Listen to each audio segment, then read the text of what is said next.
Hey there, my name's Khaled Ghunim, and this is Rooted in Love, a podcast where we dive deep into conversations with spiritual and social justice servant leaders who are dedicated to cultivate a world truly rooted in love.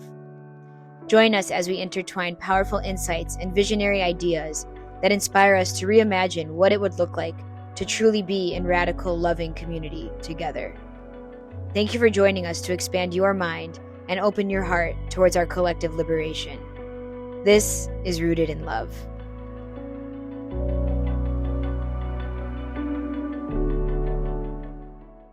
Hello and welcome to the Rooted in Love podcast. Today we are joined with an incredible human being that I'm so excited to get to dive deep with. Her name is Kathy Curran, and she is the founder and executive director of The Healing Well, which is an incredible organization doing transformational work here in San Francisco. And so we're going to be talking a bit about your journey and your own path of creating The Healing Well, but then also your work in the liberation work of community organizing and how you've tied your own faith and spiritual journey into what you do now and what you hope to do for the future. The first question is in this theme of being rooted in love, and how do we stay rooted in love? And so if there's anything that comes to mind with this question around, for you, what kind of practices or what allows you most powerfully to stay rooted in love in your day-to-day? It's about being open to what and who is before me, and trying to take in the giftedness and the beauty of that which is before me. Wow. Yeah. Wow. Yeah. And what do you think allows you to stay in that presence? What kind of practices allow you to stay here now with them? On a comical side, I had a good night's sleep last night. Okay, sleep, yes. So it put me in a better mindset. That is very practical for me, and very real. When I am able to slow down, when I am able to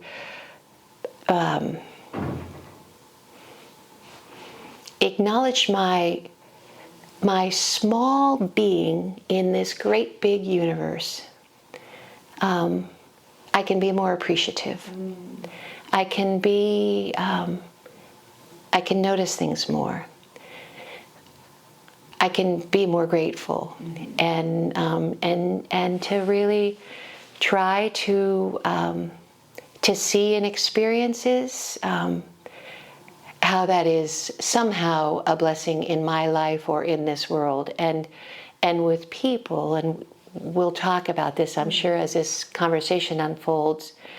It really is, the expression namaste, may the goodness in me connect with the goodness in you. I have a lot of people in my life who remind me to do that and of the power of doing that. And with that, with slowing down enough in a decent mind space to be able to see the goodness before me, allows me to walk in a spirit of love. How does that sound? Yeah, I think that's it. Wow. Yeah. That's beautiful. Thank you for sharing that. Yeah, and it's this importance of, because we're always in this rush productivity, the rat race, and so being able to actually get to see each other by taking that time for stillness is essential. So that's really, and of course the practical. Yeah, of wellness. and I am uber efficient and uber organized, and that can often get in the way. Okay. Right? And right, sometimes I can be, this job needs to be done. And in so doing, boy, I can get the job done.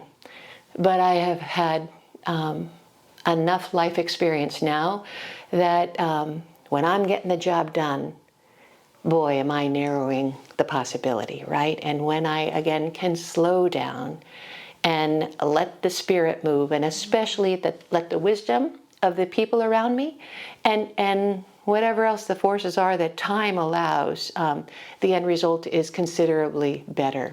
So when I can keep my great compulsion of being efficient and productive in check, which takes consciousness, I am a better human being. Wow. Yeah.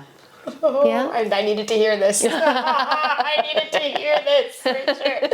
Yeah, it's because like definitely in the type A of just like Totally. go. Yeah. And it's like, wow, you forget to actually see the people and listen Right. too. Right. So important. Yeah. Wow. Yeah. Thank you, Kathy. Beautiful answer. Thank you. I guess now we can go more into your journey and however far back we want to start of like your journey up to creating the Healing Well. Maybe if you want to start more, like you were saying that you were working in community organizing before.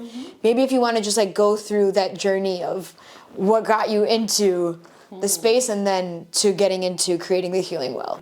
I'm the middle of 10 children. Our parents instilled in every one of us this deep sense of know who you are, know your giftedness and what you are called to be and do it.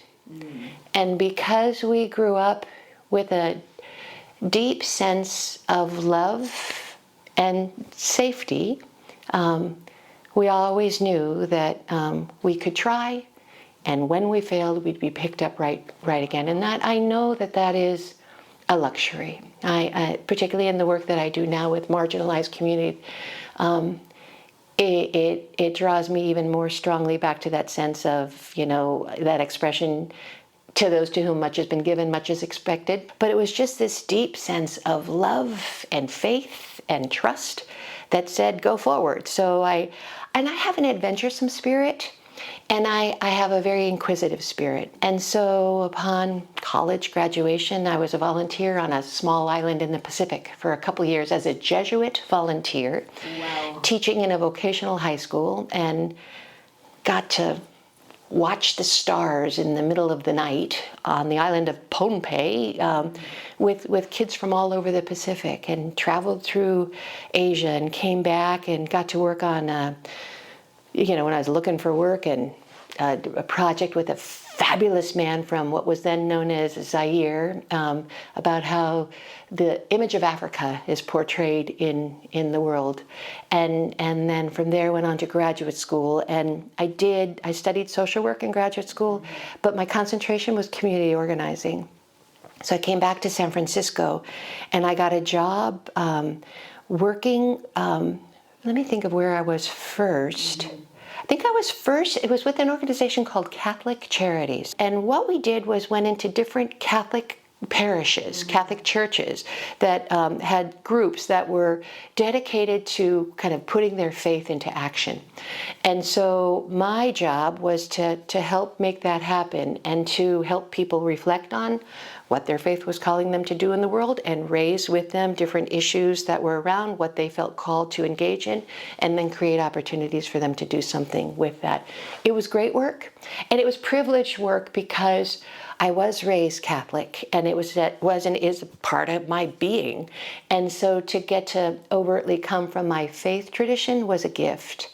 And from there, I got, I'm trying to remember, I got very involved in another department of Catholic Charities at the time. It was in the immigration program, and it was in the early 90s when much was going on with Salvadoran and Guatemalan, in particular, refugees coming up from Central America, and how was the United States contributing to what was forcing people to leave their countries, and so how do we change public policy so that people did not have to leave as much, and how do we honor the strength and the dignity of the people who come, right? And so again, a lot of that was faith-based work, and participated in and took delegations to Guatemala and El Salvador, and met the people there, the courageous leaders who were trying to make change. And then we would turn around and go to Nancy Pelosi's office and Dianne Feinstein's office and say, we've got to stop sending money to these death squads,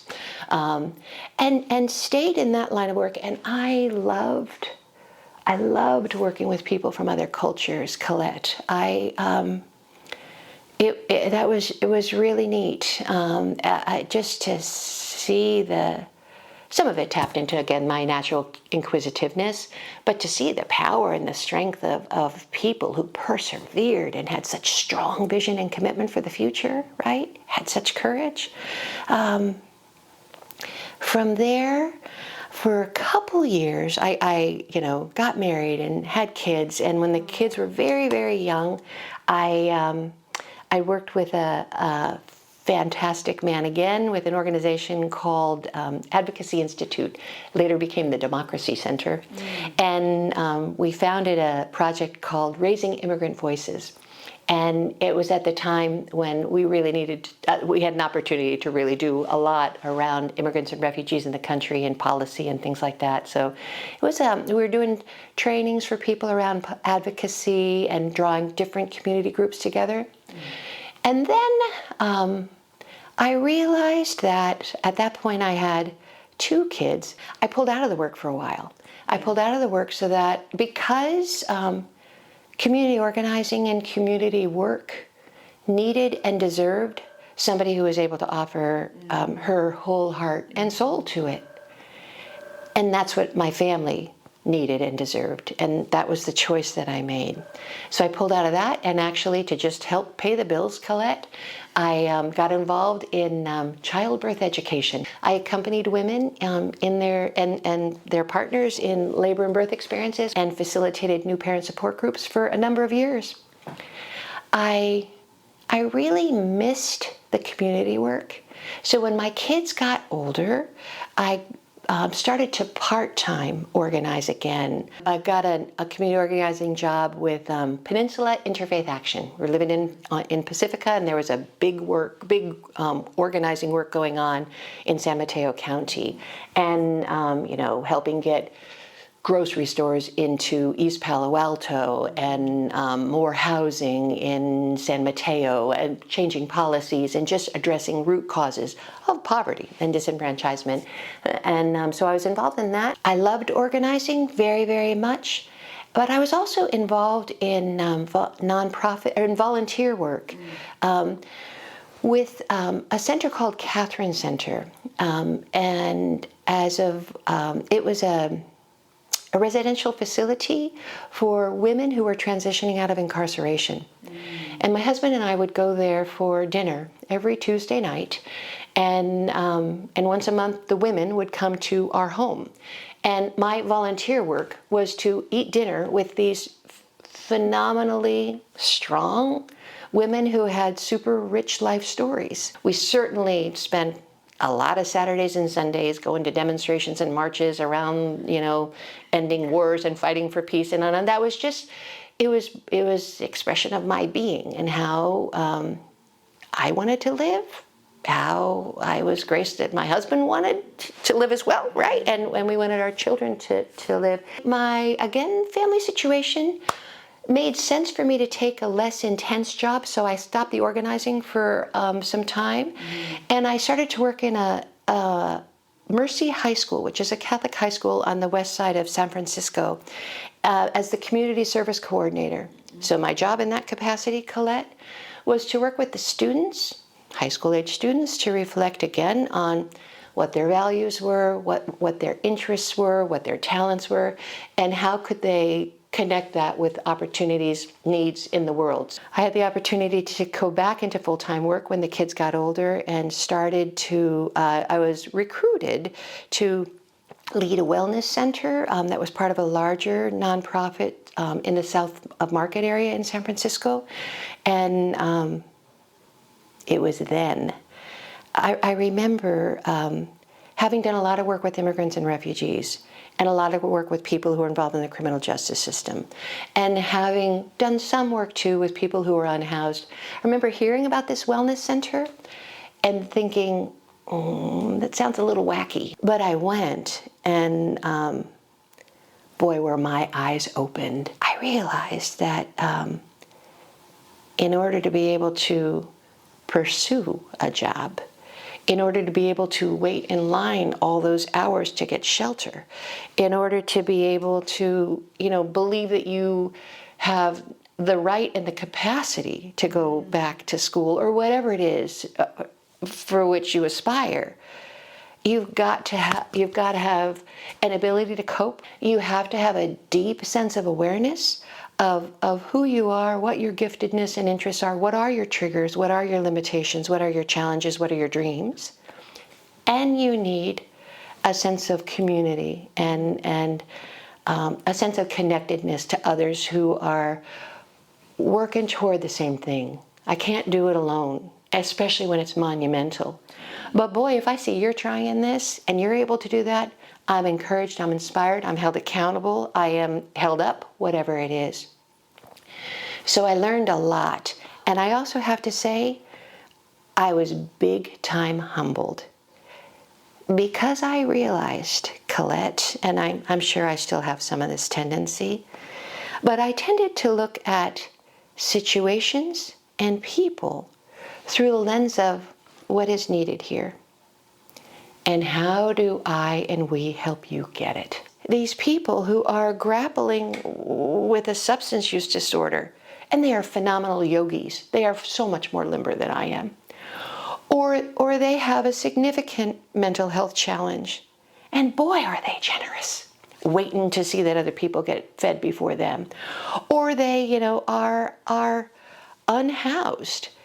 And they offer some of the most sage advice you could ever possibly offer to somebody sitting in a women's support group. And so it was the wisdom of meeting someone in her or his or their strength and in what we've been given, right? That helps us step forward. That was that lesson I learned early on, and I'm going to wrap this up fast, my trajectory. But that, unbeknownst to me, that the organization that had that center south of Market was in tough financial shape, and they pretty abruptly had to close all the programs in our building, including ours. And I had been there only 9 months. I realized what a lifeline it was and what a powerful work it was. And so I tapped into my community organizing skills, truth be told, and connected with, the people who were regularly partaking in the programs, connected with some of the people who were coming out leading our classes, connected to my friends here in the Tenderloin, and I said, we don't want to let this go. How do we take the very best of this and build on it and move into the Tenderloin so that we're not a destination site where people can escape all this stuff and whatever. Let us be at the core of where the challenges are and the reality is and where the people live and work to build ourselves up. And so, and unbeknownst to me, one of our teachers was connected to a family foundation, and she was able to get us a startup grant. And so we pounded the pavement to try to find a place to go, and to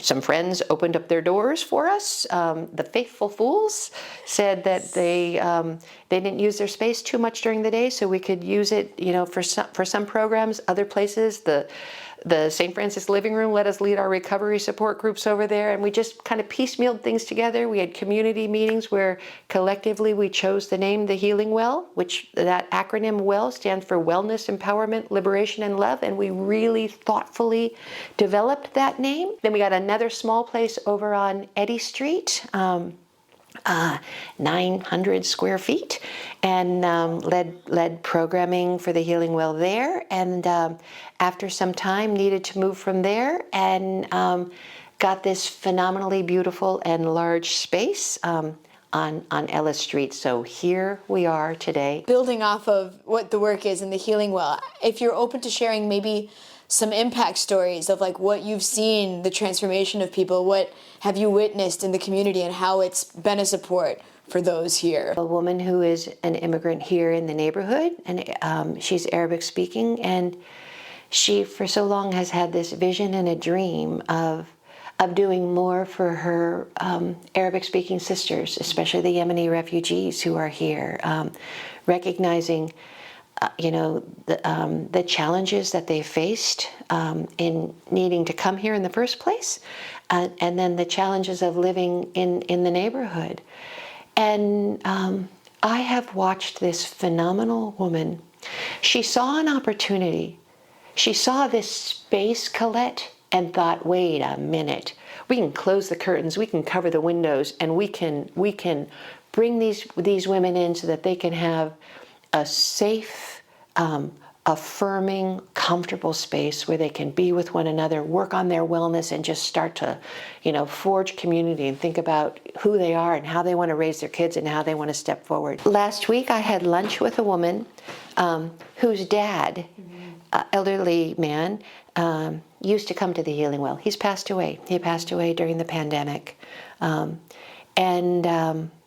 She was, the last time she saw him, she was living in New York, and she came back to San Francisco to see him. He hadn't been much involved in her life at all. She had been raised by a single mom, but she stayed connected with him. And the last time she saw him was he brought her to the Healing Well.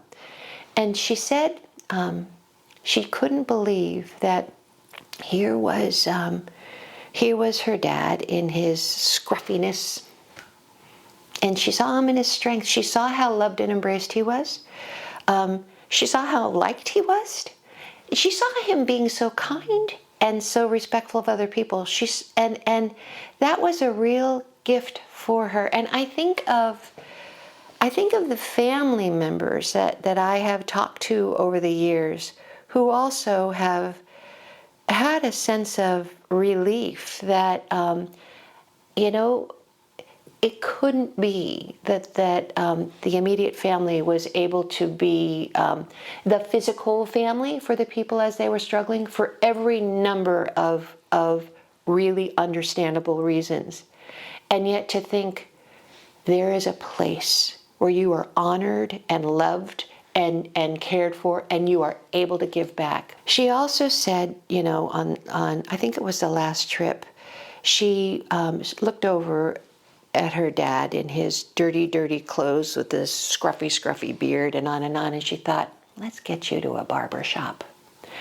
And she brought him to one barber shop who took one look at him and said, sorry, we're too busy. And she brought him to another barber shop who looked at him and said, no can do, She brought him to a third shop, and she said it was someplace in the Richmond district, and boy, does she wish she remembers where it was. Because this woman was taking care of somebody, looked over at him, and said, just a minute, I just have to finish this up, and then you can come on over. And so finally her dad got to sit down, and he was beautifully cared for. And afterward, he's looking in the mirror and just, admiring himself. And she was there, so we're sitting at a coffee shop just down the street, this daughter and I, and we are crying about this story of somebody who just recognized his humanity and honored him. And so some of her last images of her dad are him being, it gave me so much hope and strength, but of her dad, being cared for and also loving people as well as being loved. It was great. Sometimes so many of our people have been horrifically traumatized. And there are other people who have come from great privilege and an awful lot of support and a super loving family. And things turned in their lives, and the families have tried really hard to do what they can. And after a while, you just think, we can't do this anymore. And that's there too. And does the love end? Absolutely not. Does the hope and the prayer and the commitment? Absolutely not. But there's almost a sense of this is now beyond us. So for whatever reason, there are some people out here who are really alone and who are isolated and who need community, who need connection. Your work in such a difficult neighborhood, like being in a place where it is very tough, that like you could be literally doing anything and living and being in a work environment that is anywhere, and yet you are deliberately putting yourself in a space where many people are actively avoiding in San Francisco. And I guess like if you would have anything to say around that, or any reflection around that, of like, people could do wellness with anyone in a beautiful retreat setting, but that you're choosing to do it in the Tenderloin. And what we could learn from that. At my core, I want to be a part of change. I want to be part of the real world. I want to put myself in places where maybe others won't go, maybe, that deserve connection too. And so can I just hearken back to an awful lot's been given to me, and some of it is just that blind faith that says it's going to be okay, so here I go. And I don't know how it's going to unfold, and if my next calling is in a much calmer, beautiful, physically beautiful spot, I'll be there, no problem, happy to do it. Right now, for whatever reason, this is the door that opened, and this is what I went through. And I can remember a friend of mine, when I was thinking of forming the Healing Well, a friend of mine was like, Kath, you have not done work like that before. You have no idea how hard it is to run an organization and all the different things. And I'm like, I probably don't, but how many other things have I done that I didn't quite know what I was getting into? Not in a naive way, but just in a sense, and in the sense of I'm not on my own here. Right. And the other big thing that I, like a mantra for me, Colette, is that almost like let me get out of the way. Part of what allows me to be here is because this is different turf, and there is unpredictability in here. So it rather forces me to let bigger forces move through me. I'm nervous in talking about and like this because I am super aware of the fact, Colette, that I am a privileged white woman. People who have been marginalized in ways that I have not been, do I have any business saying you are more authentic or whatever? Probably not. I'm also really conscious of hints of here comes the white savior. That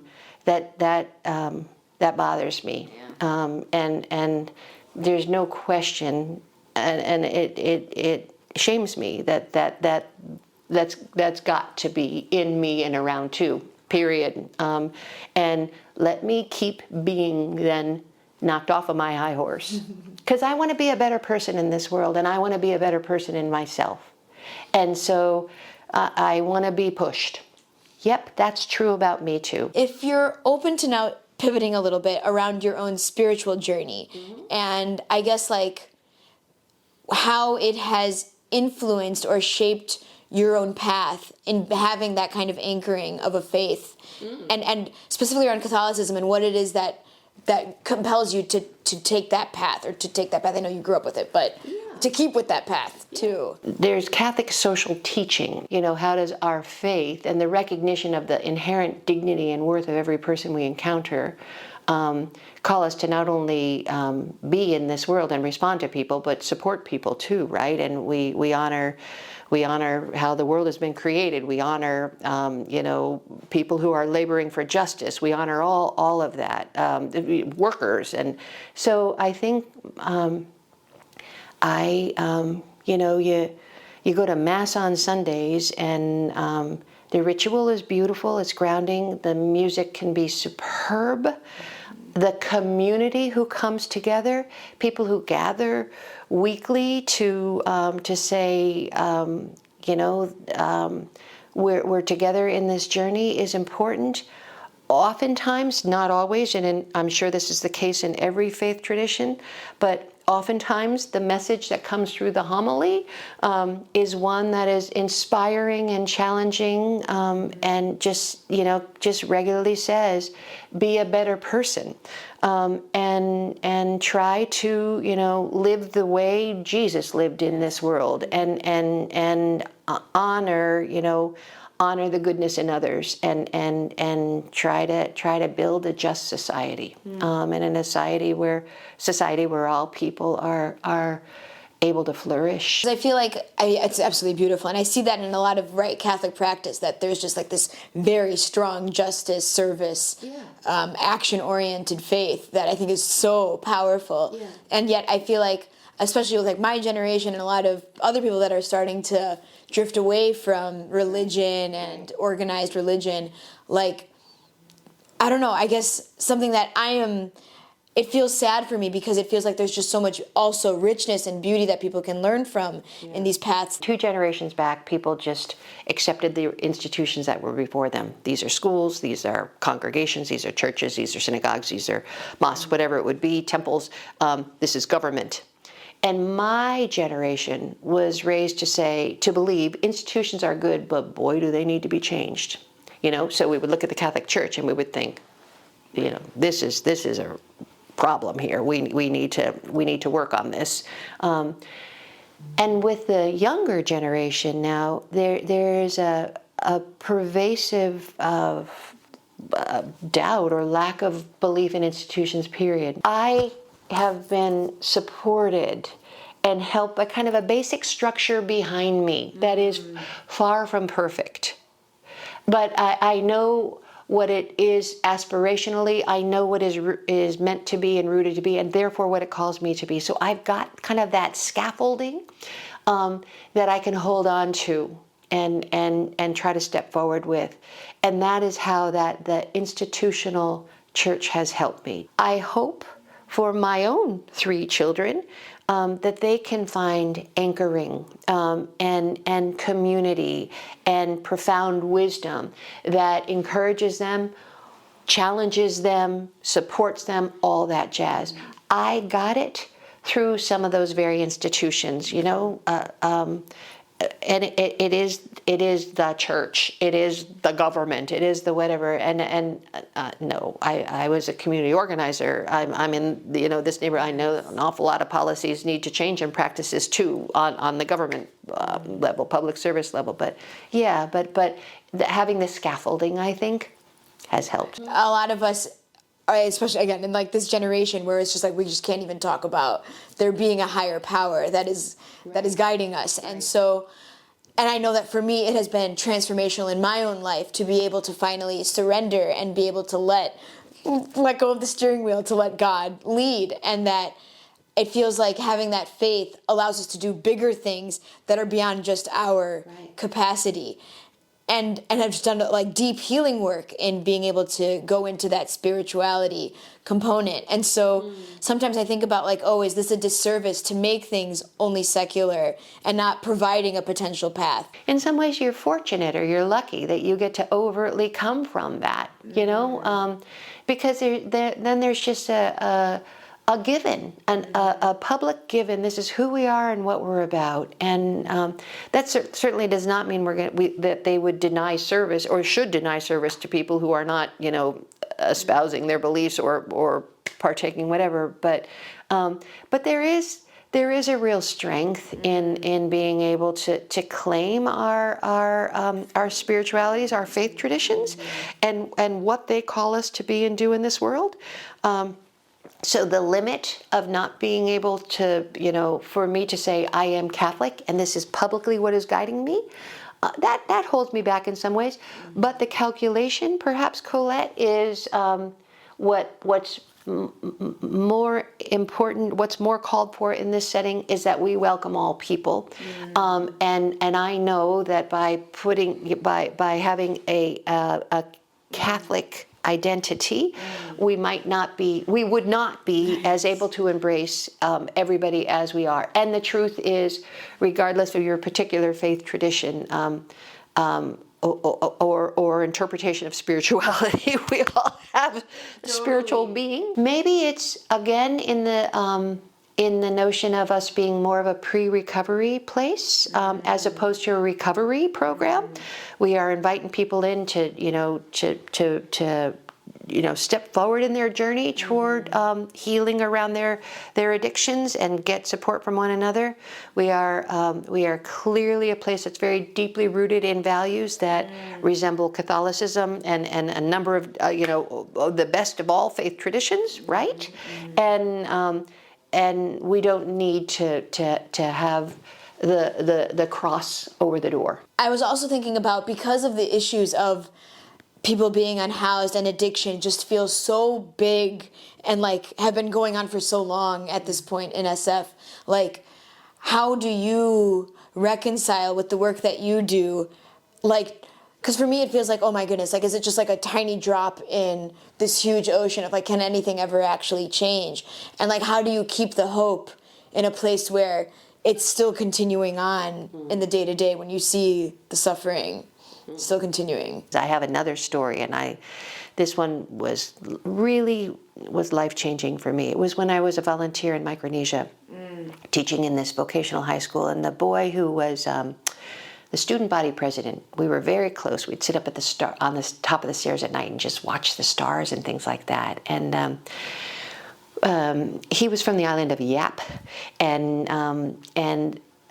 he went into town, this little town called Colonia on the other side of our island, Pohnpei, one night and got drunk and got into a fight with a boy from the island of Chuk, and our guy, our student, pulled out a knife and stabbed the Chuki's boy and killed him. And we were understandably devastated, and I mean, I really loved this kid a lot, and I can remember, a couple days later going to the little jail on Pohnpei. I was staying with my sponsor family, and I said, "Oh, I'm going to go, visit this boy," and they were like, "You are not," and I said, "Nope, I am," and I walked. I remember I had headlights at the time. I was scratching my head in this hot sun on the whole way there, and as I was walking Colette. I just thought, oh my God, what am I was at the ripe old age of 23 or something. What am I going to say? What in the world? This kid has killed somebody.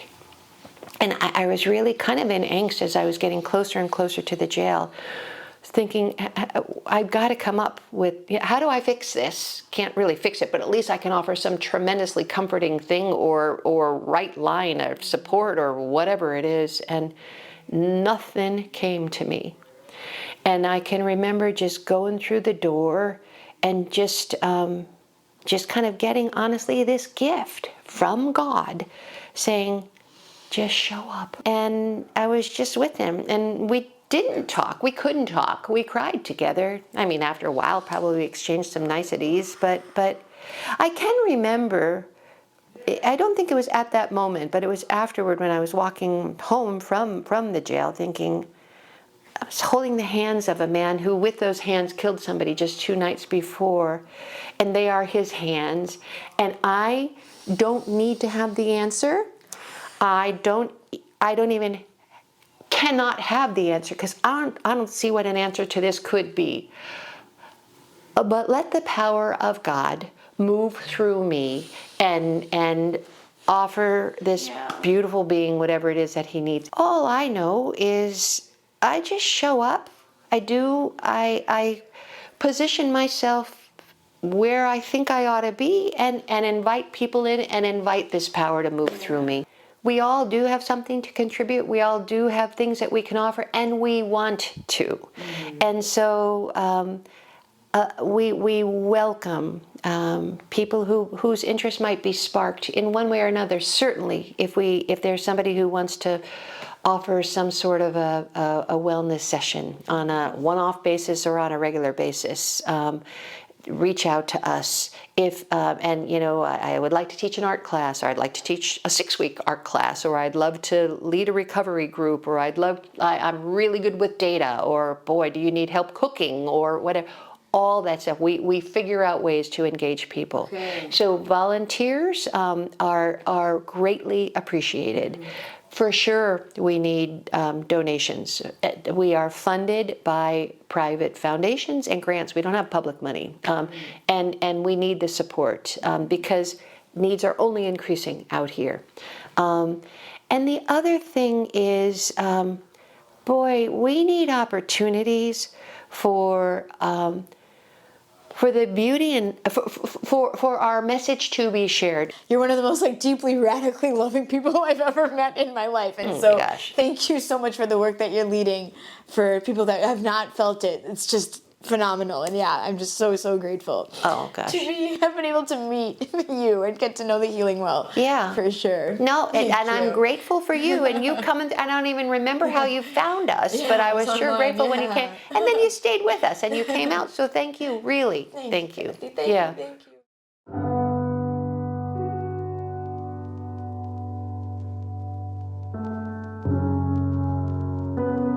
Thank you for tuning in to this episode of Rooted in Love featuring Kathy Curran from the Healing Well. If you'd like to learn more about the Healing Well's transformational work, you can find helpful links in the show notes. Feel free to share this episode with a friend, subscribe and leave a rating for future interviews, and you can follow me for updates of future episodes on Instagram at Coco Sanctuary, which is also in the show notes. Until next time, please be sure to take intentional moments of pause to care for yourselves, the loved ones in your life, and the community around you. Thank you.